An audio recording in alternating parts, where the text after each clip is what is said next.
Hello, YouTube. In the Soviet Union, where I lived part of my life, we existed under the strict ideological dogmas introduced by communists when they usurped the power over the former Russian Empire. Religion and mystical experience were refuted and rejected, and materialism and atheism were hammered into our heads since kindergarten days. For every consistent communist, life, as Friedrich Engels bestowed, is only the existence of protein bodies, and religion is opium for the people. So in any case, the founders of the political doctrine believed. But the difference between theory and practice lies precisely in the fact that life is more complex and multifaceted. And, for example, several biographers expressed the opinion that there was a mystical trail, so to say, behind the story of Brezhnev's death. And here's why. In 1969, Soviet leader Leonid Ilyich Brezhnev came to India, where he met the spiritual leader of Buddhists, the Dalai Lama. And at one of the receptions at the Indira Gandhi's palace, the ambassador extraordinary and plenipotentiary of the Soviet Union in Delhi, Mikhail Pegov, showed Leonid Ilyich an nondescript small man of indeterminate age.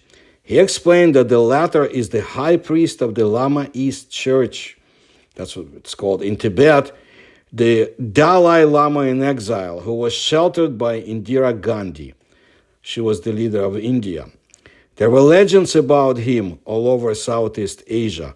For example, he was proficient in hypnosis, introducing people suffering from asthma, stomach ulcers, and heart diseases into a hypnotic trance. He cured them forever from these ailments in a couple of sessions.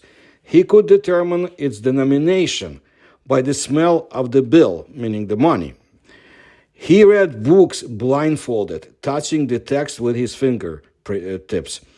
And what is the most incredible thing, during yoga exercises, the Dalai Lama was able to break away from the surface of the earth and hover in the air for a few moments. Brezhnev was extremely interested in the ambassador's story and asked him to get introduced to the Tibetan. When their hands closed in a handshake, the high priest did not let go of Leonid Ilyich's palm for a long time, and then through an interpreter said that the distinguished guest suffered a heart attack 13 years ago, and in general, he has heart problems that will seriously complicate his life in the future. Well, wow, Leonid Ilyich exclaimed in a state of extreme excitement, and then he added that indeed in 1956, as the second secretary of the Central Committee of the Communist Party of Kazakhstan, he suffered a heart attack. That was exactly 13 years ago. Yes, and now the heart is a no-no, and it was playing pranks on him. Come on, let this clairvoyant continue, the Soviet leader exclaimed. Judging by the drawing of the lines on the palm of my guest, the high priest continued, he is in mortal danger in the near future. Probably the plane on which he would return home would crash, Leonid Ilyich jokingly said about himself. The Dalai Lama, fixing his piercing gaze into the pupils of the interlocutor, listened attentively to the translation and replied that Brezhnev would meet with mortal danger not in the sky but on earth, and more than once. And after that, the high priest made a sign to the interpreter to bend down and whispered something in his ear. Mr. Secretary General, the translator said with pathos, His Holiness the Dalai Lama asks if you would deign to accept from him a certain being who is endowed with the gift of providence. In the future, it will be able to protect you from many misfortunes. Why not accept it? Leonid Ilyich shook his luxurious hair. It would be even a sacred thing to take the poison from the hands of such a person. "He will definitely accept it," said Brezhnev, referring to the certain being. The high priest said something to the boy monk, and he rushed headlong to the exit. A minute later, he returned carrying a bulky cage with both hands, in which sat an incredibly large, fluffy black cat, which Leonid Ilyich Brezhnev at first mistook for a panther. The Dalai Lama, softly and affectionately, uttering some words similar to incantations, brought Brezhnev's palm to the cage, and the cat began to sniff it carefully, from time to time raising its huge yellow saucer eyes at Leonid Ilyich, and then at the high priest. Having finished familiarizing himself with Brezhnev's palm, the cat arched its back and, going to the door, began to scratch it with its claws. The monk boy opened the cage, and the animal jumped to the floor with unexpected grace for its size. Wagging its tail, it confidently sat down at Brezhnev's feet. As soon as the ambassador tried to move closer to the general secretary, the cat turned sharply in his direction and hissed warningly. The high priest smiled broadly, nodded his head approvingly, and delivered a long speech. "Mr. General Secretary," the translator began, "His Holiness said, judging by the behavior of the cat, which not only recognized you as its new owner, but also immediately began security duties, the Dalai Lama believes that he was not at all mistaken in his choice. In the future, Mr. General Secretary, keep in mind, if a cat comes up to you and rubs against your legs or grabs your trouser leg with its teeth, it means that it warns you of trouble. If you intend to keep it in your house, then you should feed it only with raw meat and only personally from your hands. Your biofields should merge together. Only in this case, the instinct of the self-preservation of the animal will spread to you. Thus, if there's a threat to your life, the cat will behave as if it was saving its own." "There you go," Leonid Ilyich exclaimed angrily. "And if I have to go on a business trip abroad for a week, then what? Do you want to starve the animal?" The translator announced the Dalai Lama's opinion. "His Holiness believes that a cat will not be a burden for you on trips. A personal toothbrush does not burden you on the way. Consider that the cat is your protective lucky charm. It must always be with you, otherwise it will lose its gift of providence and will become only a part of the home interior. Don't you think that then the whole ritual of offering loses its meaning?" "Very convincingly said," Brezhnev replied with admiration. "He, the Dalai Lama, should head the propaganda department in my central committee. With his help, I would convert all imperialists to the communist faith." Stop. Catching himself, the General Secretary General exclaimed, turning to the translator, "It is not necessary to translate it." So during a friendly meeting, Brezhnev was presented with a living gift, a beautiful black cat. The affectionate animal attracted the Secretary General. Brezhnev gratefully accepted the gift and decided to name the cat in honor of his new acquaintance, the Lama. At the dacha in Zarechye, country house outside the city, where Leonid Ilyich Brezhnev and his family lived most of the year, Lama, the cat was named after the Dalai Lama, was given a whole room. The cat began by cautiously walking around 2 floors of the cottage, then went outside to get acquainted with the surroundings. The cat didn't let anyone near it except Leonid Ilyich. The only exception it made was for Brezhnev's youngest grandson, 4-year-old Andrei. The cat allowed him not only to ride itself, but also, incredibly, to pull its tail. Over time, the cat became so attached to the boy that it made his room its home. However, the food and it was, as a rule, a huge piece of veal with blood. The cat took only from the hands of the owner, from Leonid Ilyich Brezhnev. Lama received meat twice, in the morning and in the evening, but apparently this was not always enough for the cat. So from time to time, the cat organized hunting raids in the suburban areas. God only knows how the cat found snake and mole holes under the snow. The guards, during the tour of the territory, had only to collect trophies, the heads of snakes, vipers, and moles. There was no limit to the surprise of the bodyguards and servants. It turns out that a whole underground terrarium flourished at the dacha. This could be judged by the number of snake heads collected. By the end of winter, Lama had eaten about 20 snakes.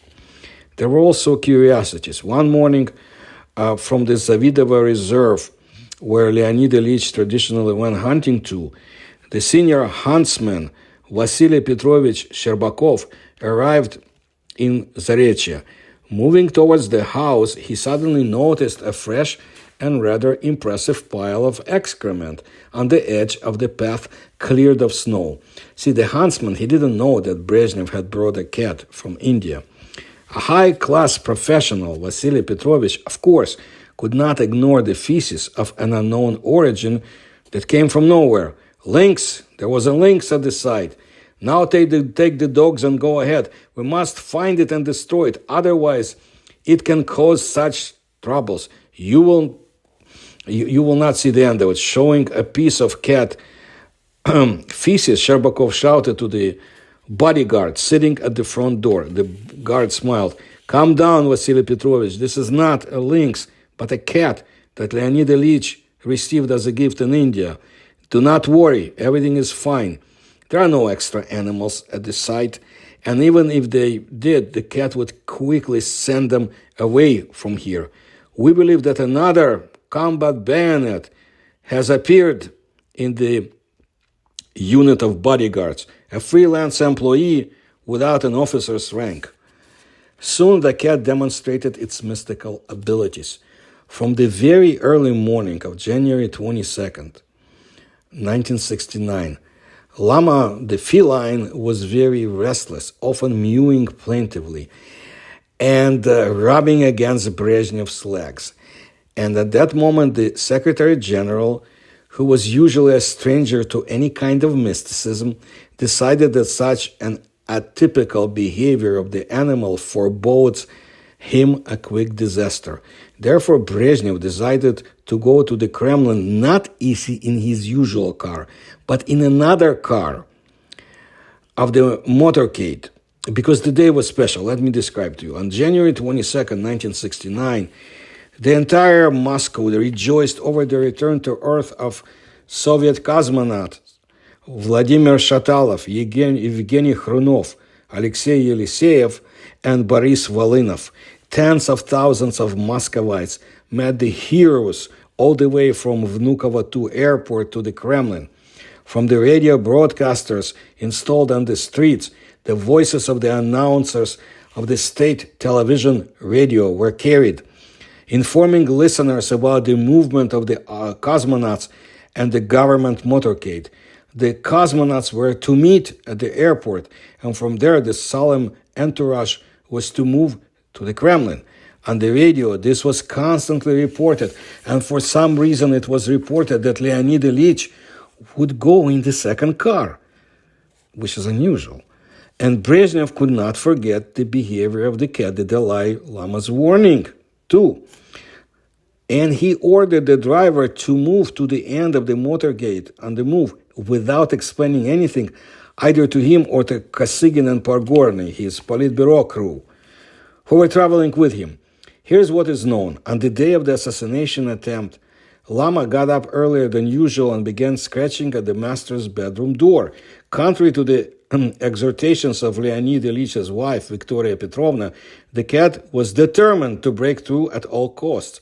When the animal was finally let in, the cat immediately jumped under the Brezhnev marital bed and, staring with its moon-shaped yellow eyes at the sleeping Leonid Ilyich, began to mew plaintively.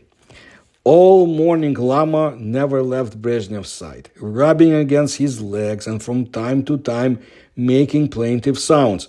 Before the owner left for the Kremlin, the cat began to run amok, grabbed his trouser leg with its teeth and paws so persistently that it had to be chained up. All the way from the airport to the Kremlin, Leonid Ilyich was perplexed. What could have upset the always calm and balanced Lama? Finally it dawned on him. He remembered the instructions of the Tibetan high priest. An excellent actor, Brezhnev, with assumed simplicity, said to Alexei Kosygin and Nikolai Podgorny, they were sitting opposite of him, "Why are we comrades so eager to move forward? Who do people meet, us or the cosmonauts? Come on, Nikolai," addressing the driver, "immediately reorganize and get to the end of the column." The attack took place already in the Kremlin after entering the Borovitsky Gate. A man in a police uniform jumped out and started shooting at the second car. He killed the driver, wounded the motorcyclist escort, lightly wounded the two cosmonauts. The cat warned, not by chance. It soon became clear that this was the only right decision. On this day, the crazy terrorist Viktor Ilyin fired at the Secretary General's motorcade, but Brezhnev remained unharmed precisely because of his spontaneous decision to go in another car. Now, I remember people talking about this in 1969. Somehow we found out. Maybe, for example, in my case, by our parents listening surreptitiously to the Voice of America or another forbidden source on the radio. You could get punished, of course, for that. This is how we were able to find some kind of more or less correct information.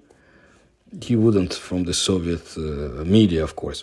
Anyway, so the black cat Lama saved the life of the General Secretary of the Communist Party of the Soviet Union Central Committee for the first time. On February 20th, 1970, the cat's intuition worked for the second time. Brezhnev's working day at the dacha in Zarechye began at 8:30 a.m. when he, accompanied by bodyguards, left for Kremlin. Well, on February 20th, 1970, Lama again burst into the master's bedroom and began rubbing against his legs. And on every attempt by Brezhnev to leave the room, it grabbed his cuffs with its teeth. And this was at 7 a.m. Leonid Ilyich, remembering that this was how the cat behaved on the day of the assassination attempt on January the 22nd, decided to test his guesses and experiment. "Guys," he said to the attached bodyguards, hurrying to hand over the shift to another team waiting for the Secretary General in the Kremlin. "You go, and I will work here with more documents, and send your replacements for me." This was an order. The bodyguards left without him. On the highway, a military truck took off from the side. The soldier at the wheel did not look to the left. As a result, the driver of the government Zeal limo, on which the Soviet leader was supposed to be present, to drive in, well, he left the collision, but the car turned around and hit the trailer standing on the side of the road. Okay? So the Zeal hit the trailer standing on the side of the road. There were 6 employees in that Zeal. 5 of them were awake, so they managed to coordinate and survived, although they received injuries of varying severity, broken ribs, concussion, bruises, abrasions. Volodya Yegorov, who was sleeping, sitting in the place of the absent protected person, meaning Brezhnev, well, half of his skull was blown off. When the incident was reported by radio communications to Brezhnev, he did not hesitate to request an additional piece of veal with blood for Lama from the kitchen. Following this, Leonid Ilyich asked the telephone operator on duty to connect him with Indira Gandhi. Without explaining anything, Brezhnev asked her to find an excuse and award the Dalai Lama with some Indian medal worthy of his status. In 1971, Brezhnev finally believed in the visionary gift of the Lama. At the beginning of the year, he received an invitation from the French President Georges Pompidou to pay an official visit to the country. Brezhnev's aides and advisors began to prepare him for the trip. It turned out that they were not the only ones preparing for the meeting of the two heads of state. The members of the OAS terrorist organization, who were not finished off by the former president of France, General de Gaulle, they switched to an undercover lifestyle in Algeria and France, according to the Russian sources. And they decided to remind themselves about themselves by a double attempt on Pompidou and Brezhnev. Lama behaved calmly until Leonid Ilyich was about to get into the car that was supposed to take him to the Vnukovo 2 for a flight to Paris. The cat immediately went into a state of extreme nervousness or anxiety. As happened before, the animal grabbed Brezhnev by the cuffs of his trousers with its teeth, raged, and in between suddenly calmed down and stared at the owner with its huge yellow eyes. Leonid Ilyich tried to calm Lama. Calm down. Alas, the cat did not even allow itself to put a collar. He did not allow even a collar to put on itself, to which it was accustomed when traveling with Brezhnev on foreign trips. This circumstance alone intrigued and forced Brezhnev to show increased vigilance. Brezhnev called the KGB chairman Yuri Andropov and, without explaining anything, asked if there was any new information from France.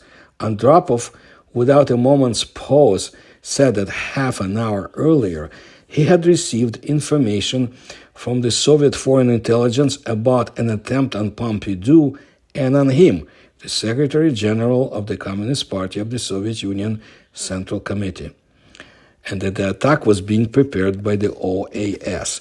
Brezhnev, of course, gave instructions to postpone the trip. Indeed, 2 days later, the instigators of the conspiracy were arrested, and the French newspapers trumpeted to the whole world that an assassination attempt was being prepared against Brezhnev and Pompidou. In the mid-1970s, Leonid Ilyich, at the insistence of his wife, for the first time raised the question of his resignation at the meeting of the Politburo. However, the old men, Nikolai Tikhonov, Mikhail Solomentsov, Andrei Gromyko, and Konstantin Chernenko did not allow this. The sick and infirm Brezhnev was comfortable for all in their power struggles. So they recited in chorus, "What are you, Leonid Ilyich? You are still full of creative forces. There can be no question of your retirement. You just bother yourself less. We will take on more by ourselves." However, this turn of events made Leonid Ilyich think twice. The assassination attempt in January 1969, the incident with Volodya Yegorov, who had half of his school blown off in that accident, the conspiracy of the OAS in 1971. All these incidents inspired Brezhnev with the idea that evil fate was following on his heels, preparing him for a violent death.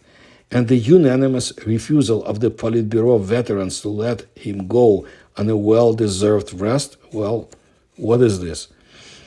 Is it not evidence that they keep him as a live target for shooting? Having found no objective evidence of his suspicions, Leonid Ilyich shared them with his wife. Victoria Petrovna's verdict was harsh and uncompromising. "Yes, Lenya, we have to leave. You can't do anything more. And those who can do something else,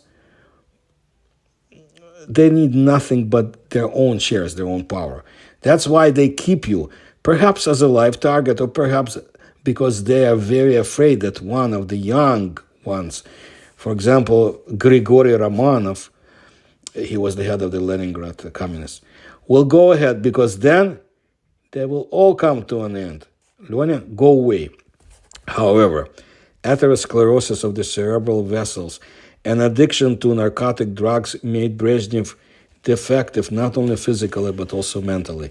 He became a weak-willed toy in the hands of the cunning associates from the conclave, the Politburo, having lost his ability to critically evaluate his actions.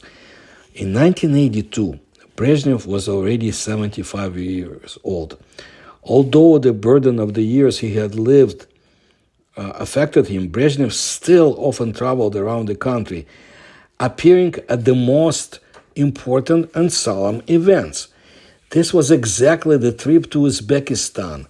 He had to visit many enterprises, including an aviation plant in Tashkent.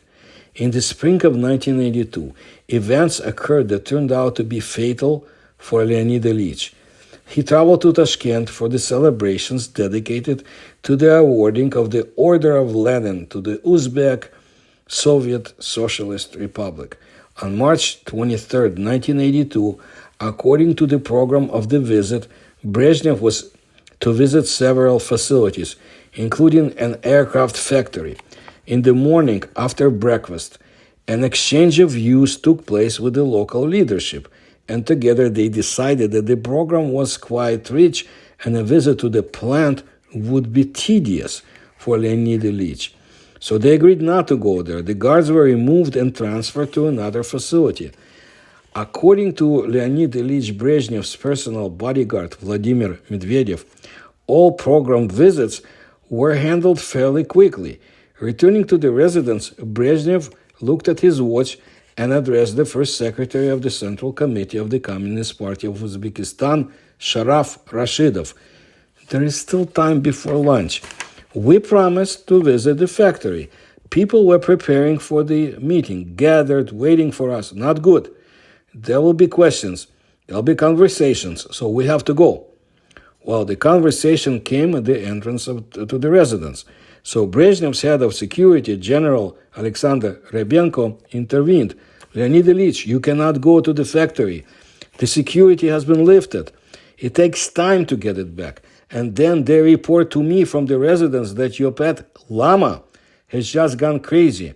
There's no peace for him, for it. It is raging. God forbid. It has already bitten all the attached, meaning the bodyguards. Lama bit them. This was Rebensko's last trump card. He did not invent anything. He said how it was, because it was no longer a secret to him that Brezhnev carried out or canceled all meetings and visits depending on the behavior of the Tibetan cat on the eve of the trip. The Secretary General Brezhnev, stung by the intrusion of the subordinate into the sphere of his innermost secrets, replied harshly, "That's what you do. Return the guards, and my pet is not your concern. I will take care of it myself. I give you 15 minutes for everything." As Colonel Kotov, the former head of the second directorate of the State Security Committee of the Uzbek Soviet Socialist Republic, we're talking about KGB, later told Brezhnev, Rashidov and the bodyguards got out of the car and moved to the assembly shop. When they passed under the wing of an almost completed aircraft, the people on the scaffolding also began to move.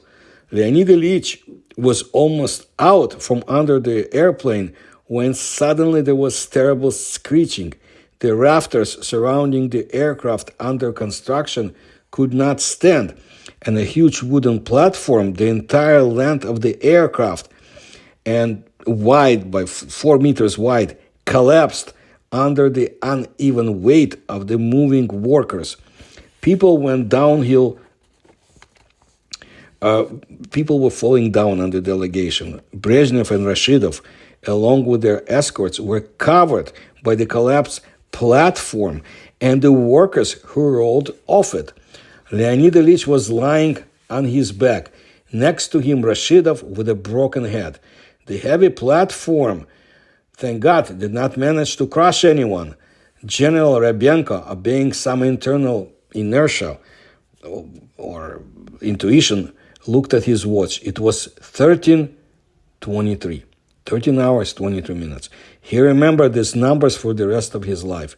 The bodyguards lifted the Soviet leader with great difficulty. The fuselage of the aircraft was surrounded by an unstable wooden structure on which too many onlookers got up who wanted to look at the Soviet leader. The wooden fence could not withstand the weight of the people and collapsed directly on the delegation headed by the Secretary General. So the result was depressing for the leader of the larger nation on earth. Brezhnev sustained a broken collarbone and 5 broken ribs. Brezhnev refused to go to the hospital, and the bodyguards, putting him in the back of the seat of the government Zeal limousine, rushed to the residence. They thought the best, but it turned out that they brought the boss to a new tragedy for him. At 13 hours, 23 minutes, Lama, having bitten the metal leash and bitten to the blood the attached ones, security guards, who tried to hold it, ran out into the street and threw itself under the wheels of a passing car. When the bodyguards informed Leonid Ilyich about the Lama's behavior on the eve of the incident at the aircraft factory and showed the mutilated corpse of the clairvoyant animal, the Secretary General hugged General Ryabenko and, having shed tears, said, "You were right. There was no need to go to the aircraft factory." Exactly 8 months later, Lama's master, General Secretary of the Communist Party of the Soviet Union Central Committee, Leonid Ilyich Brezhnev, will leave this world 8 months after this tragedy. And the Soviet Union disintegrated about 9 years later. Whether the death of the cat is connected with the departure from life of the Secretary General, it is difficult to say. By that time, Leonid Ilyich could not really speak, could not walk. They even invented for him a special ladder for an airplane with a moving tape or way, like in the subway. He was worn out and not well at all towards the end of his life. So this is but one example of the paranormal phenomena in the Soviet Union. No matter how totalitarian forces tries to force people to believe in their psychotic ideologies, they cannot win. Or, as the great Shakespeare once wrote, "There are more things in heaven and earth, Horatio, than are dreamt of in your philosophy." And yes, Shakespeare was a powerful playwright, poet, and actor. No matter how and what modern totalitarian thugs promulgate, trying to remove him from the curriculum in colleges. Don't let them force you into thinking. Freedom is important. And yes, there's a whole world unexplained around us. And yes, there is paranormal phenomena. And yes, people are free to believe, to have their own faith and religions. And understand that only the masters of this ideological crap that are trying to put in your hands, they themselves, they believe in matters that they are trying to forbid for others. I already told you about ufology. As an example, Yuri Andropov, the head of the KGB and the future leader of Russia, he had a file every day on his desk about the most important UFO cases in the USSR. But I talked about it in my other videos, which you should look at to understand the complexity of the phenomenon. I want to thank you for your attention to my work. I want to ask you if you can support my work. You can do it through the links you will find in the description to this video. Please tell others about my channel. Please like my videos.